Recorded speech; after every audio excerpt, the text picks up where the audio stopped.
Happy Tuesday. So, yan, day off natin ngayon. Labas na natin ang ating mga tinatagong bathrobe. Bathrobe, pero ginagamit ko siyang parang jacket ko every winter. So, last year pa namin ito nabili sa sa Kaiser Craft, pero nagsara na to. So, gamitin na natin before natin labhan kasi bago pa lang naman yan. Hindi pa siya nagagamit. Hindi siya naalis sa kanyang pagkaka-wrap. Kakaalis ko lang sa wrap niya. So, ito is original price niya is $70. Tapos nag-sale sila. $21. Diba? Binili natin yan last year. So, ang gagawin natin for today's day off ay mag-a-unbox at mag-haul. Ay, maganda, may hood. Ay, ang ganda.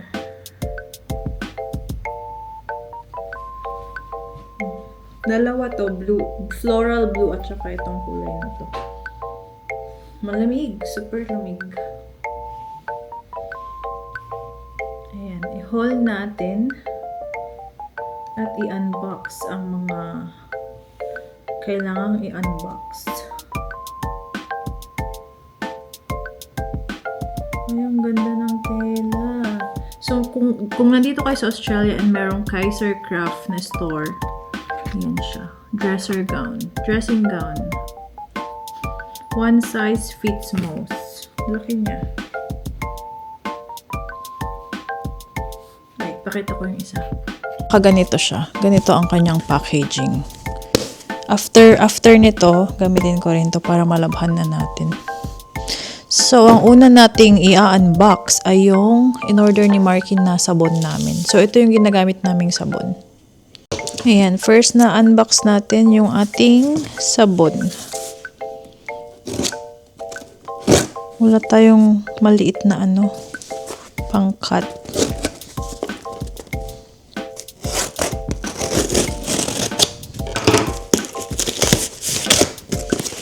So, itong sabon namin ay in-order namin sa Natural Australia soap thingy. Ayan, naka-packaging pa. Yeah, every time na nag-order kami, may sinisend silang ganito. Hi Mark, thank you for your order. Enjoy. So, sila yung family na gumagawa ng aming sabon. We're supporting local shadows. So, ayan. Yung name is NATM Soap. And, yeah, it's Australian-made, triple-milled soap. Australian-made. Yan yung sabi. And, ang favorite ko na scent ng aming sabon. At alam kong magugustuhan nyo rin ito.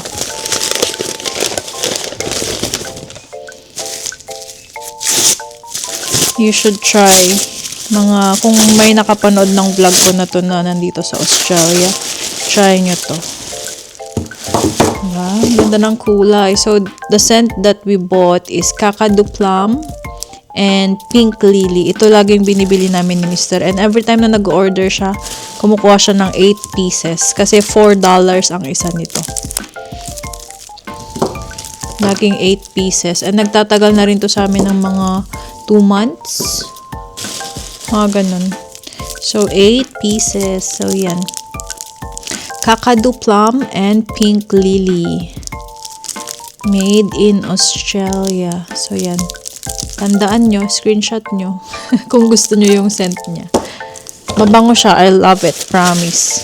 Yan yung binibili ni Mahal kasi alam niyang bet ko. And ito, ang tagal-tagal na nito dito sa bahay. Sabi ni Mark, gamitin mo. Gamitin mo na. This is Premium 15-in-1 Steam Mop.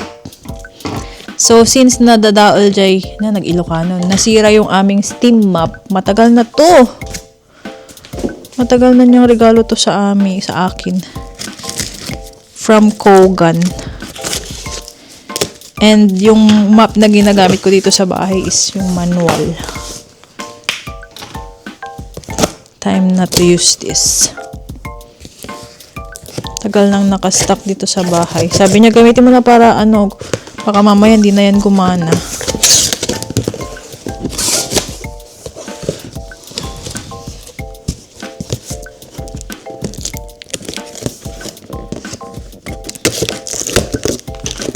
May kapon na rin ang box. Ay, wow. Wait lang. Alisin ko lang siya sa kanyang box. Pakita ko sa inyo. May ano pa siya. Christmas gift wrapper. Gift wrap. Kasi I think this is Amanda's first Christmas dito sa Australia 2024. Diyos ko, ngayon ko lang bubuksan. Ngayon lang nabuksan.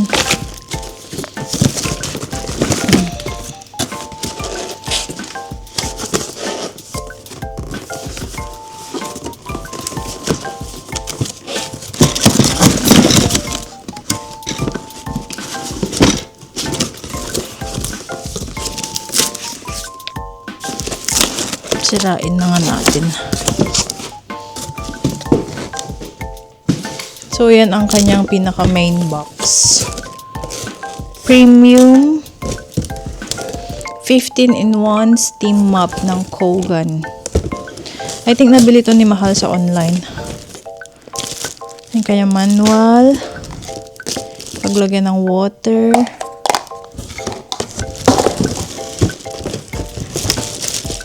Kanyang handle.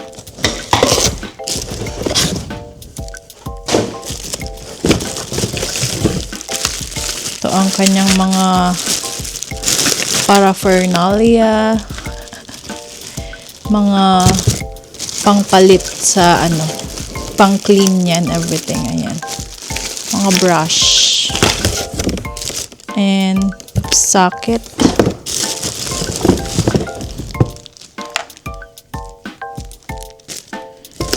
Ayan.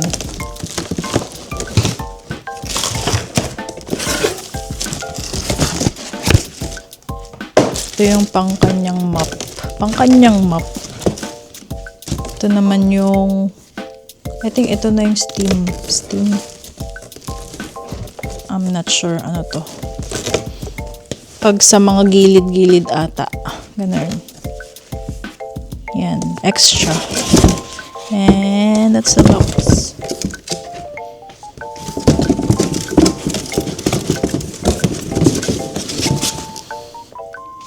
Ayusin ko lang mga box. Balikan ko kayo. Basahin natin ang kanyang manual para madaling gamitin.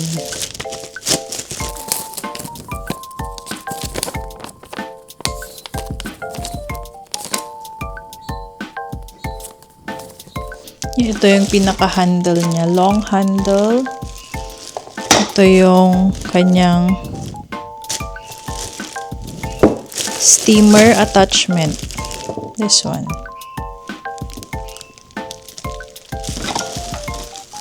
And then number 3. Ito yung kanyang mop head with microfiber pad. Ayan siya. And then number 4. That's the carpet glider, ito.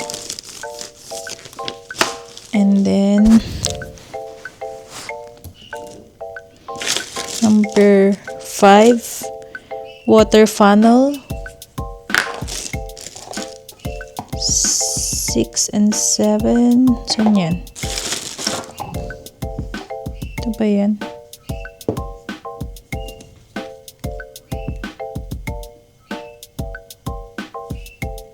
Naka-attach mo tanan.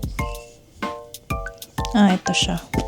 So, ito is yung hose. Hose pala to. Tapos, nandito na yung ibang mga niya, like fine detail nozzle, jet nozzle, hose. Yun yung hose. Microfiber cloth. Ito siya. Ito, 3. Nandun yung isa sa loob. Ito. And then, yung iba't iba niyang attachment. Nandito rin. Verse 17. Steam 1. Asan yun?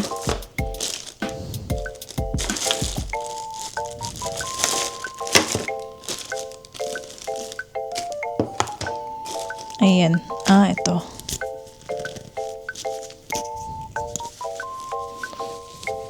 Ito yung kanyang Steam 1. Pasok mo siya sa kanyang cloth. And i-lock natin siyang ganyan. Perfect to sa mga pamunas natin sa mga dusty area. So, yun lang ang ating unboxing. Ayusin natin yan later on. At i-haul ko ang aking mga pinamili sa Priceline. So, itong Priceline natin na to ay nabili ko nung kailan? Nabili ko siya nung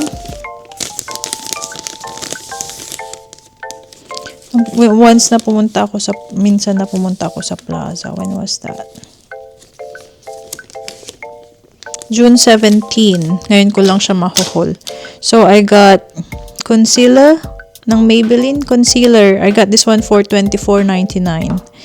And I got yung sumisikat ngayon na Hyaluron Tint ng L'Oreal. I got this one $14.99 in the shade 420. Tapos naka-sale pa rin siya yung L'Oreal na nagustuhan ni Sisi ang kanyang tint. Nagustuhan niya yung shade. So I got this two in the shade 230 and 630. Yeah, gustong-gusto ko rin to. Iniwan ko sa Philippines yung isa ginagamit ni Sisi. So, this one, hindi ko ata to ginamit sa Afterpay. I paid cash or bank. Hindi ako nag-Afterpay.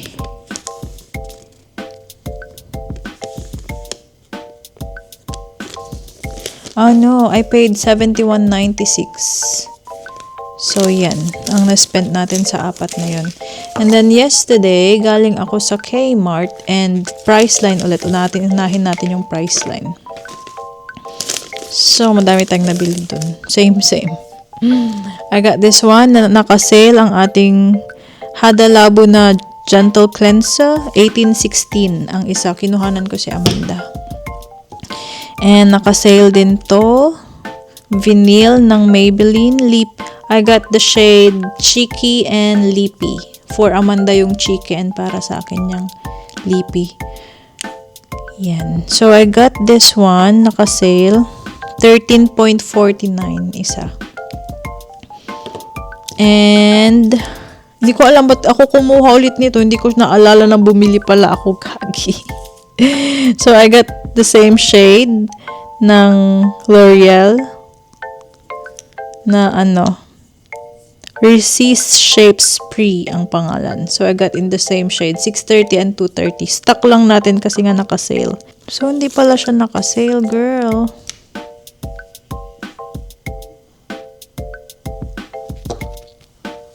So, dito sa resibo ko, $31.99 ang isa nito. Oh my gosh. Balik ko nga to. Tignan natin. Kasi ang kuha ko lang sa kanya nung 17 is $15.99. Oh my gosh. So, half price siya nung nakuha ko.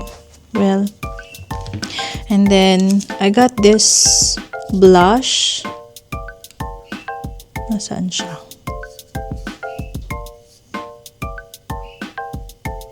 Blush and brush ng Rimmel. Nasaan? Ayun. So, I got this one. 1616 in the shade. Ano ba tumingin ng shade?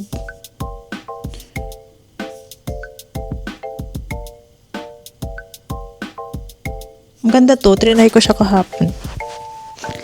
300 Nearly Suede. Yun ata yung kanyang Ay, bakit parang nagamit?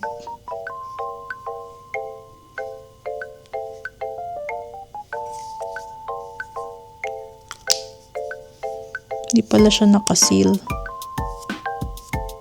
Tapos may brush na rin siya. So, nagustuhan ko.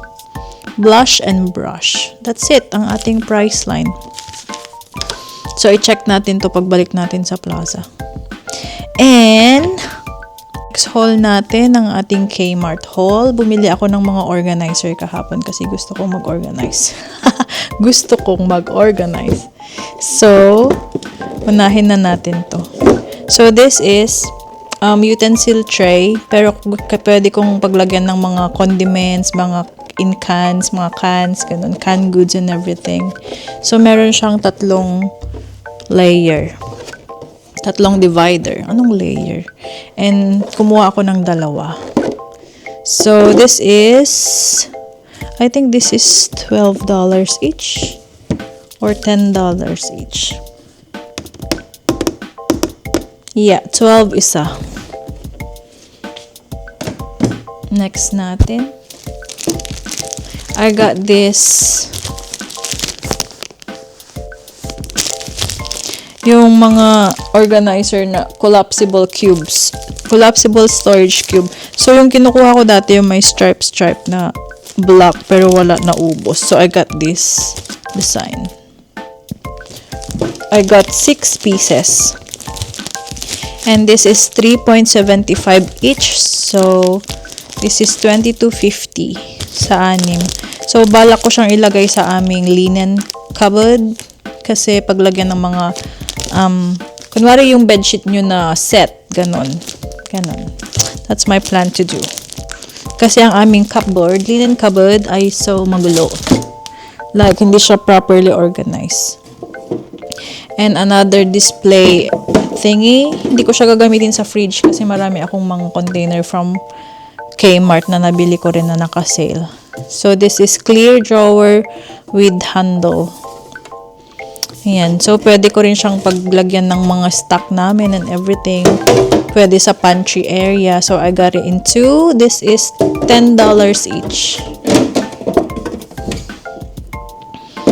And I got some of this style, this design. So, clear modular drawer, 6.5 liters. So, ito ay balak kong paglagyan ng aking mga jewelry. So, may ganito na ako dati, isa. And then, may tatlo siyang pang divider. Balak ko kasing ilagay yung mga jewelry ko na nakalagay pa rin yung mga boxes nila para mas neat and organized siya tingnan. So, ito ang kanyang style. Clear with divider. Ganyan. At least kita mo pa rin yung mga jewelry mo dyan. And I got this one, $18 each. Kumuha ako ng dalawa. Ayan. Love it! Tapos, meron tayo ditong pang linen pa rin. Linen cupboard. So, wait lang. Ibaba ko lang tong mga to. Para hindi masyadong makalat. I got this. Kasi karamihan ng aming mga blanket ay mga tawag ito? Cutie na makakapal ang design. Sabi naman, mami yung plain na lang. But, nanguna ang aking kagustuhan dito. So, I got this one. Para siyang may mga fur, may feather furry thingy. So, kumuha lang ako ng tatlo. This is $9 each. Sa Kmart lang to, ha. And I spent, how much? $129.50 sa ating Kmart. That's what I spent in Kmart. And, yeah, gagamitin natin to sa ating paglagyan naman to ng mga towels, mga bedsheet, ganun. So, I'll show you how I organize for today. So, that's it for our unboxing and haul, mini haul. So, that's it. I'll see you later. Bye! Pakita ko lang sa inyo ang sitwasyon ng aming linen cupboard. Yeah, halo-halo sila dyan. Towels and everything, mga punda. So, ang balak kong gawin ay pag-isa-isahin yung mga pillowcases, yung mga towels, para lang maayos siyang tignan ba. Mga duna, cover ng duna and everything. Yan, makalat talaga. Yung mga old na gamit ni Marky dito sa bahay. Dati kasi pinapapasok niya yung mga pusa dito. Like, ang daming mga fur ng mga pusa. Ayan yung mga tissue natin. Yan. So, pakita ko sa inyo pag na-organize ko na. Check 11:17. Hindi pa ako nakakapag-breakfast. Nag-tea lang ako kanina. And tapos na rin ako mag-vacuum. Nag-vacuum muna ako before gumawa ng kung ano-ano para malinis. Ayun lang. See you later. Pakita ko sa inyo yung magagawa ko. I'm back. Another unboxing pa pa natin. Nag-order ko ng shake namin ni Amanda. Alam na ang aming ginagamit na shake. Shake lang muna ang aking kinuha. 2 cookies and cream. Bigay ko kay Amanda yung isa.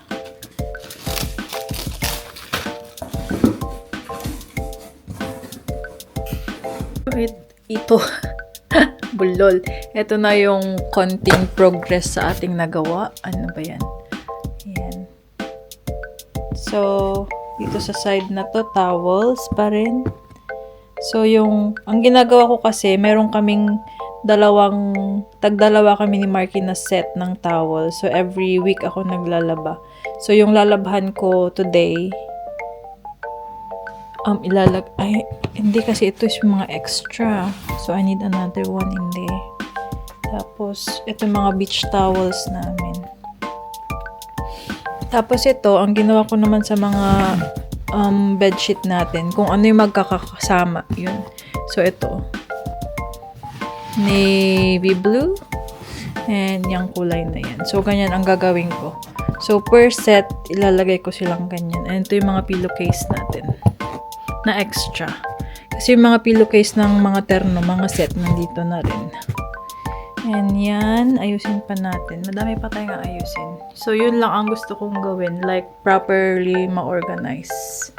Hopefully, mapanindigan natin ang ating pag-organize dito sa bahay.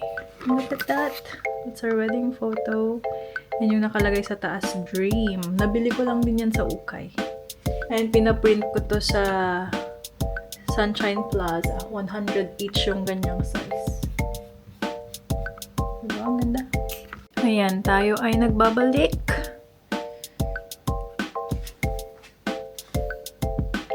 So, dinagdagan natin ng isa pa dyan. Paglagyan ng ating mga set na bedsheet, mga towels.